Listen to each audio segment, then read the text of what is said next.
சைடுல ஒண்ணு போடுறேன். தயவு செய்து அத பாருங்க. இத பார்த்துட்டு அதுக்கப்புறமா நாம மத்த விஷயத்த பேசலாம். பாருங்க. கரூர் சிவாயத்தில் எம்எல்ஏ மற்றும் குண்டர்களால் தாக்கப்பட்ட செய்தி குழு மீது வழக்கு பதிவு. திருச்சி செய்தியாளர் கதிரவன், ஒளிப்பதிவாளர் செபாஸ்டின் மீது போலீஸ் வழக்கு பதிவு. ரவுடி எம்எல்ஏ ஆதரவாளர்கள் அளித்த பொய் புகாரை காரணம் காட்டி வழக்கு பதிவு. எம்எல்ஏ ஆதரவாளர்கள் தங்கள் கையை தாங்களே கிழித்துக் கொண்டு பொய் புகார். கையை கிழித்துக் கொண்டு மருத்துவமனைக்கு செல்லுமாறு எம்எல்ஏ மகன் பேசிய ஆடியோ வெளியானது. இந்த உலக வரலாற்றிலேயே பாதிக்கப்பட்ட செய்தியாளர்கள் மீது வழக்கு பதிவு செஞ்சது இங்கதான், நம்ம தமிழகத்துல தான். திராவிட மாடல் ஆட்சியின் கீழே தான். எப்படி கொஞ்ச நாட்களுக்கு முன்னாடி விவசாயிகள் மீது குண்டாஸ் போட்டாங்களோ அதே மாதிரியான ஒரு சம்பவம் இப்போ நடந்திருக்கு. ஊடகவாதிகளுக்கு எதிராக நடந்திருக்கு. இங்க 24 மணி நேரமும் 2021 திமுக எப்போ ஆட்சி கட்டில ஏறினாங்களோ அன்னிலிருந்து இப்போ வரைக்கும் தொடர்ந்து 24 மணி நேரமும் திமுகவுக்கு முரட்டுத்தனமான முட்டுக்கள் கொடுத்துட்டு இருந்தவங்க தான் இந்த ஊடகவாதிகள். இப்போ அந்த ஊடகவாதிகளுக்கு வந்த நிலைமையை பார்த்தீங்களா? இஷ்யூ என்னன்னு பார்த்தீங்கன்னா, கொஞ்ச நாட்களுக்கு முன்னாடி கரூர்ல திமுக குண்டர்கள் மற்றும் திமுக எம்எல்ஏ, அவர் பேரு பழனியாண்டி, அவங்க எல்லாருமே ஒன்னா சேர்ந்து நியூஸ் தமிழ் 24x7 அந்த ஊடகத்தில் வேலை பார்க்கக்கூடிய ஊடகவாதியை போட்டு பொழந்திருக்காங்க. நல்லா நலங்கு வச்சு அமைச்சு வச்சிருக்காங்க. ஏன், எதுக்கு இதை மாதிரிலாம் பண்ணணும்? திமுகவினர் என்ன வேணாலும் பண்ணிட்டு போவாங்க. ஊபிசிகளா இருக்கக்கூடிய ஊடகவாதிகள் நீங்க என்ன பண்ணிருக்கணும்? அமைதியா தானே இருந்திருக்கணும். சும்மா தானே இருந்திருக்கணும். மூடிக்கிட்டு மற்ற ஊடகவாதிகள் என்ன பண்றாங்களோ அதை பண்ணிட்டு போக வேண்டியதானே. திமுகவுக்கு எப்படி முட்டு கொடுக்குறாங்களோ அது மாதிரி முட்டு கொடுத்துட்டு போக வேண்டியதானே. கண்டிஷன்ஸை ஃபாலோ பண்ணுங்கடானா கேக்குறீங்களா? பாத்தீங்களா இப்ப என்ன நிலைக்கு வந்திருக்கிறீங்கன்னு பாத்தீங்களா? திமுகவின் மூத்த தலைவர் திரு RS பாரதி அவர்கள் உங்களை பார்த்து, ஊடகவாதிகளை பார்த்து என்ன சொன்னாரு? ரெட் லைட்னு சொன்னாரு. அந்த ஏரியால தொழில் பண்றவங்கள மாதிரி இங்க இருக்கக்கூடிய ஊடகவாதிகள் தொழில் பண்றானுங்க அப்படின்ற மாதிரி சொன்னாரு. டிவி காரங்க இருக்காங்க பாருங்க, அவனுக்கு மாதிரி உலகத்திலே அயோக்கியன்னு அவனுக்கு கிடையாது. ஓப்பனா சொல்றேன். பம்பாயில இருக்கிற ரெட் லைட் ஏரியா மாதிரி நடத்துறானுங்க கம்பெனி. காசு வருதுன்ற காரணத்துக்காக எதை ஒன்னா தடுப்பு. அப்போல்லாம் எந்த ஊடகவாதியாச்சும் வாயை திறந்தானா? RS பாரதி அவர்களுக்கு எதிராக பேசினானா? இல்ல, வாயை திறக்கல, பேசவே இல்லை. ஏன்? விசுவாசம். அந்த விசுவாசம் உனக்கு எப்படா இல்லாம போச்சு? நியூஸ் தமிழ் 24x7 உனக்கு எப்படா அந்த ஒரு விசுவாசம் இல்லாம போச்சு? திமுகவினர் பண்ணக்கூடிய திருட்டுத்தனத்தெல்லாம் எக்ஸ்போஸ் பண்ணீங்கன்னா வேற என்னங்க நடக்கும்? இதுதான் நடக்கும். நீங்க பண்ண காரியத்தெல்லாம் திமுகவினர் சும்மா வேடிக்கை பார்த்துக்கிட்டு இருப்பாங்களா? இருக்க மாட்டாங்க, சும்மா இருக்க மாட்டாங்க. இதுக்கப்புறமாச்சு ஒழுங்கா இருந்து தொலைங்க. எப்பொழுதும் போல முரட்டுத்தனமான முட்டுக்களை திமுகவுக்கு கொடுத்துட்டு வாங்க. இனி குவார்டரை பத்தி செய்தி போடுறேன், குவாரி பத்தி செய்தி போடுறேன், கனிம வள கொள்ளையை குறித்து செய்தி போடுறேன்னு வாயை தொற. அப்போ இருக்கு உனக்கு. 2021 தேர்தல் நேரத்தில் முன்னாள் அமைச்சர் செந்தில் பாலாஜி அவர் என்ன சொன்னாரு? ஞாபகம் இருக்கா இல்லையா? திமுக ஆட்சிக்கு வந்த உடனே அவர் நேரம்லாம் சொல்லுவாரு, 11 மணியோ 11:10 இதெல்லாம் சொல்லுவாரு. திமுக ஆட்சிக்கு வந்த உடனேயே நீ மணல் அல்லு, ஏன் உன்னை தடுக்கிறான்னு பாக்குறேன். எந்த அதிகாரி ஆச்சு உன்னை தடுத்தானா அந்த அதிகாரியை என்ன பண்ணுவேன் அப்படின்றதெல்லாம் அவர் சொன்னாரு. அதெல்லாம் ஞாபகம் இருக்கா இல்லையா? மணல் எடுப்பதற்கு திராவிட முன்னேற்ற கழகத்தினுடைய ஆட்சியில் தளபதி முதலமைச்சராக பதவியேற்று 11 மணிக்கு தளபதி முதலமைச்சராக பதவி ஏற்றுக்கிட்டாங்கன்னா 11:05க்கு மாட்டு வண்டியை நீங்களா ஆத்துக்கு ஓட்டுங்க. எந்த அதிகாரியும் தடுக்க மாட்டாங்க. தடுத்தா எனக்கு போன் பண்ணுங்க. அந்த அதிகாரி இருக்க மாட்டாங்க. திமுகடா, தாத்தா காலத்து திமுக. நாங்களாம் என்னென்னலாம் பண்ணிருக்கிறோம், எவ்வளவு விஷயங்கள் பண்ணிருக்கோம். எங்க கிட்டயே வாலாட்டுறீங்களா நீங்க? ஊடகமா இருந்தா நீனா பெரிய கொம்பா சொல்ற? நீனா பெரிய கொம்பா? ஆளுங்கட்சி எம்எல்ஏ மற்றும் இன்னும் ஒரு சில குண்டர்கள் இவங்க எல்லாருமே ஒன்னா சேர்ந்து ஒரு ஊடகவாதியை போட்டு பொழந்திருக்காங்க. ஆனா வழக்கு பதிவு யார் மேல போடப்பட்டிருக்கு? பாதிக்கப்பட்டவங்க மேல, ஊடகவாதிகள் மேல வழக்கு பதிவு போடப்பட்டிருக்கு. இதான்டா திமுக, இதான் திமுக, மறந்துடாத. திராவிட மாடல்னா என்னன்னு கேட்கிறவங்களுக்கு இதுதான் பதில். நல்லா இருக்குங்க உங்க திராவிட மாடல். சூப்பரா இருக்குது உங்களுடைய திராவிட மாடல். ஜோக்ஸ் அப்பார்ட், ஓகேங்களா? இதெல்லாம் விட்டு தள்ளுங்க. சில டைரக்ட் கொஸ்டின்ஸ் மட்டும் நான் இப்போ கேட்க ஆசைப்படுறேன். இங்க வருத்தப்படாத வாலிபர் சங்கங்கள் மாதிரி 30க்கும் மேற்பட்ட பத்திரிகையாளர்கள் சங்கம் இருக்கும். அதெல்லாம் எங்க இருக்கு? அதெல்லாம் என்ன ஆச்சு? டேய் நெல்சா, நீ இந்த ஊடகத்துல தானே வேலை பாக்குற, நீ எல்லாம் உயிரோட தான் இருக்கியா இல்ல செத்துட்டியாடா? கேள்வி கேட்டேன், திமுக ஊழலே இல்லையான்னு. ஷோ முடியற வரைக்கும் நெல்சன் ஆமா இல்லன்ற அதுக்கு பதில் சொல்லாம 4 நிமிடம் அடுத்த ஒரு கேள்வியை கேட்டு ஷோவையை முடிச்சிட்டாரு. இதே ஊடகத்துல தானடா நீ திமுகவுக்கு முரட்டத்தனமான முட்டுக்களை கொடுத்துட்டு இருக்க. இந்த ஊடகத்துல வேலை பார்க்கக்கூடிய ஒரு ஊடகவாதியை தான் போட்டு அடிச்சிருக்காங்கடா. அவங்க மேல வழக்கு பதிவுலாம் பண்ணியிருக்காங்கடா. வாயத் தொறடா நெல்சா, வாயை திறந்து பேசுடா. இதானடா பத்திரிகையாளர் சங்க தலைவரா வேற இருக்க. ஏதாச்சும் ஸ்டெப் பெறா, ஏதாச்சும் பேசுடா, ஏதாச்சும் அறிக்கையை வெளியிடுறா, கண்டன அறிக்கையை வெளியிடுறா. இதுவே இந்நேரம் பாஜக காரங்களோ, தமிழக ஆளுநரோ, அதிமுகவினரோ இல்ல மற்ற கட்சிக்காரங்களோ இந்த ஊபி ஊடகவாதிகளை பார்த்து எதிர்த்து கேள்வி கேட்டிருந்தா வச்சுக்கோங்களேன், எதிர்த்து கூட கேள்வி கேட்க வேணாம், கண்ணை சுருக்கி அந்த ஊபி ஊடகவாதிகளை பார்த்துருந்தா வச்சுக்கோங்களேன், ஐயோ ஐயோ எங்களை அடிக்கிறாங்க, ஐயோ ஐயோ எங்களை மிரட்டுறாங்க, வந்து காப்பாத்துங்க அப்படின்ற மாதிரி உருட்டி இருப்பானுங்க. எல்லாருமே ஒன்னா சேர்ந்து போராட்டம்லாம் பண்ணியிருப்பானுங்க. ஏண்டா டேய், நீங்களா எங்கடா இருக்கீங்க, எங்கடா போனீங்க, ஊடகவாதி அடிச்சிருக்காங்கடா, ஊடகவாதி மேல வழக்கு பதிவு செய்யப்பட்டிருக்குடா, நீங்களா எங்கடா இருக்கீங்க, வாயை திறங்கடா. அண்ணாமலை ஏதோ ஒரு விஷயம் சொல்லிட்டாரு அப்படின்றதுக்காக ஒரு நாள் முழுக்க இங்க இருக்கக்கூடிய ஊடக பொறுக்கிகள் அண்ணாமலை அவர்களுக்கு எதிராகவே போராட்டம்லாம் பண்ணாங்க.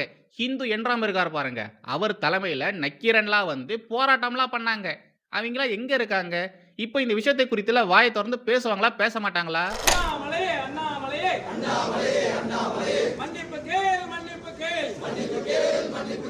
ஊபி ஊடகவாதிகளை குறித்து இந்த ஸ்கிரிப்ட் எழுதுறச்ச இவனுங்களுக்காக ஒரு குறளை ஒன்று எழுதினேன், அதை படிக்கிறேன், தயவுசெய்து கேளுங்க. எப்படி இருக்கு அப்படின்றத கமெண்ட்லயும் சொல்லிடுங்க. ஜென்மத்துள் ஜென்மம், கேடுகட்ட ஜென்மம், அஜென்மம், தமிழக ஊடகவாதிகள் ஜென்மம். ஜென்மத்துள் ஜென்மம், கேடுகட்ட ஜென்மம், அஜென்மம், தமிழக ஊடகவாதிகள் ஜென்மம்.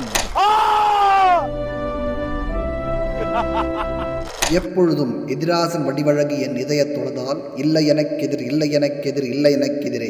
ஸ்ரீமதே ராமானுஜாய நமஹா.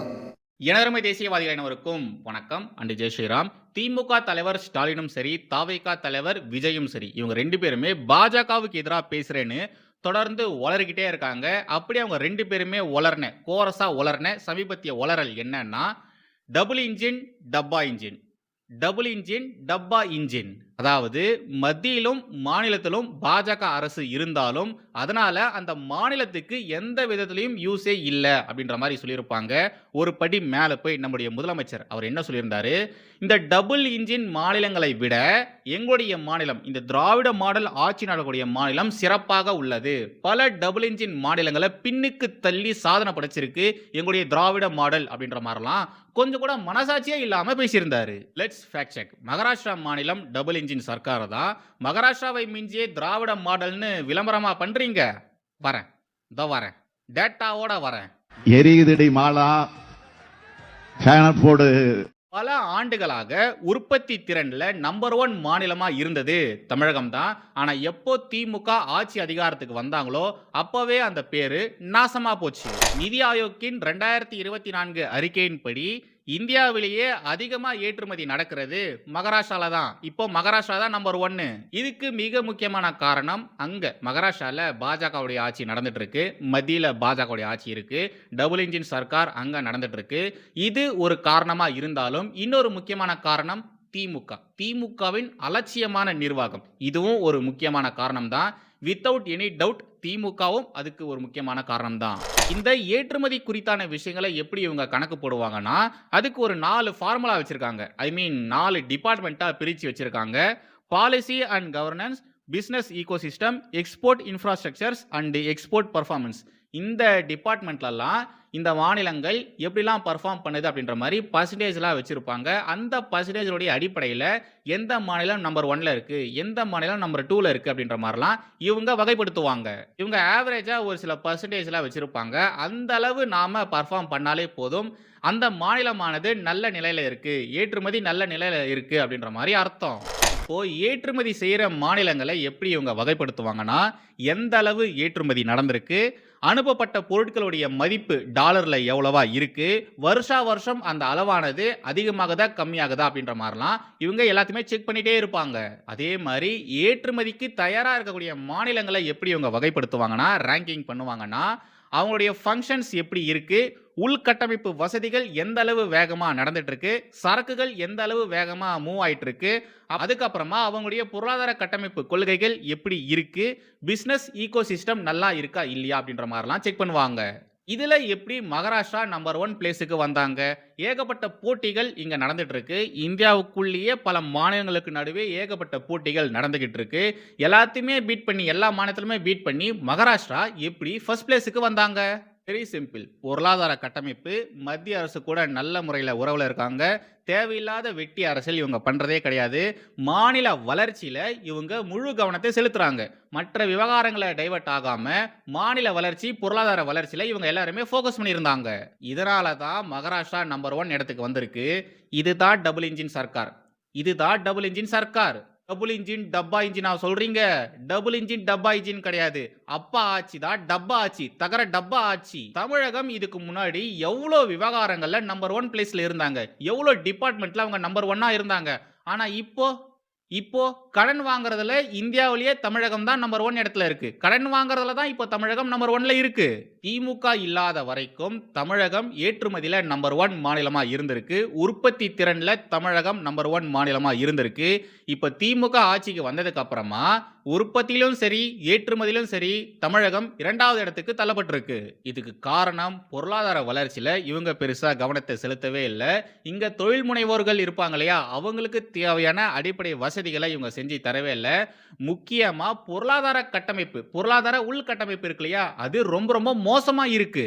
ஆல்ரெடி இருந்த விஷயங்களை நீங்க ஃபாலோ பண்ணிட்டு இருந்தாலே இந்நேரம் தமிழகம் நம்பர் 1 மாநிலமா இருந்திருக்கும். ஆனா இந்த திமுக ஆட்சிக்கு வந்ததுக்கு அப்புறமா அந்த எல்லா விஷயத்தையுமே குழப்பி விட்டாங்க. அதனாலதான் பாருங்க இப்ப தமிழகம் படுத்துக்குச்சு. உற்பத்தி திறனிலும் சரி, ஏற்றுமதியிலும் சரி அவ்வளவு பொட்டன்ஷியல் நம்ம கிட்ட இருந்தாலும் நம்மளால மேல வரவே முடியல. படுத்துக்கிச்சு, தொழில் இங்க படுத்துக்கிச்சு. மும்பையும் சென்னையும் கிட்டத்தட்ட ஒரே மாதிரியான நகரங்கள் தான். 2 இடத்துலயுமே ஏகப்பட்ட ஒற்றுமைகள் இருக்கு. ஆனா தமிழகம் அதை சரியா யூஸ் பண்ணவே இல்லை. யூஸ் பண்ணலையா இல்ல யூஸ் பண்ண தெரியலையான்னு தெரியல. இங்க இருக்கிற திராவிட கட்சிகள் அப்போத்திலிருந்து இப்போ வரைக்கும் பண்ணக்கூடிய விஷயம் என்னன்னா, இப்போ தமிழகத்துக்கு புதுசா ஏதாச்சும் நிறுவனங்கள் வருதுன்னு வச்சுக்கோங்களேன், இவங்க என்ன பண்ணுவாங்க, அந்த நிறுவனங்களை சென்னை மற்றும் சென்னையை சுற்றி இருக்கக்கூடிய அந்த ஒரு 80 கிலோமீட்டர் சுற்று வட்டாரத்தில் இருக்கக்கூடிய பகுதிகளை மட்டும்தான் அந்த நிறுவனங்களை அவங்க கொண்டு வருவாங்க. தென் தமிழகத்தை இவங்க கண்டுக்கிறதே கிடையாது. ஆனா மகாராஷ்டிரால பாஜக அரசு என்ன தெரியுமா பண்ணிருக்காங்க, எல்லா தொழில் நிறுவனங்களையும் அவங்க மும்பையில மட்டுமே கொண்டு வர்றது கிடையாது. மும்பையை தாண்டி, பூனேயை தாண்டியும் பல இடங்கள்ல தொழில் நிறுவனங்களை அவங்க கொண்டு போறாங்க. அங்க இருக்கக்கூடிய மக்களுக்கும் வேலை வாய்ப்புகளை உருவாக்கி தராங்க. ஆனா இங்க அது மாதிரிலாம் பண்றாங்களா? இந்த திமுக காரங்க தான் சொல்லுவாங்க, வடக்கே வாழ்கிறது தெற்கே தேய்கிறதுன்னு. அது உண்மைதான். தமிழக நிலைமை அப்படிதான் இருக்கு. தென் தமிழகத்தில் இருக்கக்கூடிய மக்கள் உண்மையாலே தேஞ்சிக்கிட்டே தான் இருக்காங்க. வட தமிழகத்தில் இருக்கக்கூடிய மக்கள் நல்லா வாழ்ந்துகிட்டு தான் இருக்காங்க. மகாராஷ்டிரால பாஜக அப்படி ஒரு விஷயத்த பண்றதுனால தான் மகாராஷ்டிரா மாநிலமே, அந்த ஒட்டுமொத்த மாநிலமே வளருது.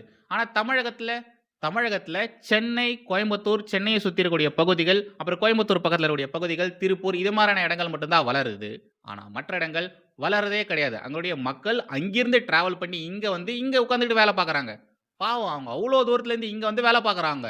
இந்த விவகாரத்துல இன்னும் கொஞ்சம் டேட்டாவை அலசி ஆராய்ஞ்சோம்னா பல திடுக்கிடும் தகவல்கள்லாம் வெளியே வரும். அதுல ஒண்ணே ஒன்று மட்டும் நான் உங்ககிட்ட சொல்லிக்கிறேன். இப்போ சென்னை மற்றும் சென்னை சுற்றுப்புற நகரங்கள்ல இருக்கக்கூடிய பகுதிகளில் ஏகப்பட்ட நிறுவனங்கள் இருக்கு இல்லையா, அந்த நிறுவனங்கள்ல வேலை பார்க்குற மக்கள் யாரு அப்படின்றத கொஞ்சம் பாருங்க. தமிழகத்தை சேர்ந்த, தென் தமிழகத்தை சேர்ந்த, நடுவில் இருக்கக்கூடிய மக்கள், தமிழகத்துக்கு நடுவில் மையத்தில் இருப்பாங்க இல்லையா, அவங்களாம் இங்க வேலை பார்க்கறது ரொம்ப ரொம்ப கம்மி தான். ஆனா ஆந்திரா பார்டர் பக்கத்தில் தான் இருக்குது. ஸோ அவங்க ஈஸியாக ட்ராவல் பண்ணி இங்கே வேலை பார்த்துட்டு போயிடுறாங்க.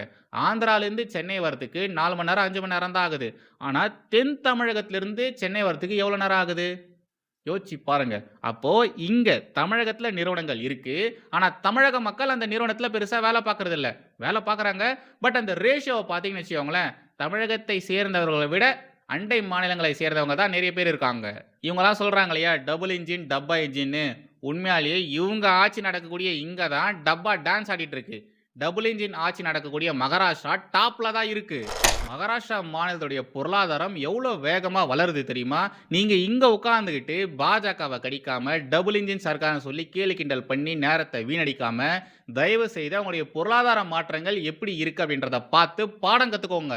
திமுக ஆட்சிக்கு வந்ததுலேருந்து மத்திய அரசு கூட சண்டை தான் போடுறாங்களே ஒழிய மற்றபடி தமிழக மக்களுக்கு தேவையான விஷயங்கள் ஏதாச்சும் இவங்க சண்டை போட்டு வாங்கி தராங்களா? இல்ல, சண்டை போடுறாங்க. சண்டை போடுறதுனால யாருக்கு என்னங்க பிரயோஜனம்? சண்டை போட்டு ஏதாச்சும் வாங்கி கொடுத்தா கூட பரவாயில்ல, நீங்க அதுவும் பண்ண மாட்டேன்றீங்களே. இந்த லட்சணத்துல நான் தமிழகத்தை தலைகுனிய விடமாட்டேன், ஹிந்தியை திணிக்க விடமாட்டேன், RSSஐ விடமாட்டேன், தீபமேற்ற விடமாட்டேன். ஐயா, முதல்வர் ஐயா, உச்சாவாச்சும் போய்க்கலாமா இல்ல அதுக்கும் அனுமதி தரமாட்டீங்களா?